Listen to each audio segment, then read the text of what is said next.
Guys ఈరోజు మేము లులు మాల్కి అయితే వచ్చేసినాము. ఫుడ్ కార్నివాల్ ఉంది అని చెప్తే కార్నివాల్లో ఏముందంటే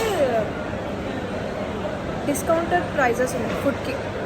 ఇది సెలార్లో ఉంటుంది చూడండి, మనకి కేక్స్ అవన్నీ వాటికే డిస్కౌంట్ ప్రైజెస్ ఉన్నాయి. మేమైతే కొన్ని తెచ్చుకున్నాము, చూడండి మీరు కూడా. Mummy hi. సో మేమైతే ఇవన్నీ తెచ్చుకున్నాం కార్నివాల్ దగ్గర నుంచి. ఇది వచ్చేసి roasted chicken, pizza and drum sticks, egg bun, ఇది ఓరియో చీజ్ కప్, మాన్స్టర్. ఇవన్నీ కొంచెం కాస్ట్ తక్కువనే పడింది, కానీ చాలా బెటర్, మంచి రీజనబుల్గా వచ్చినాయి మాకు కదా మమ్మీ.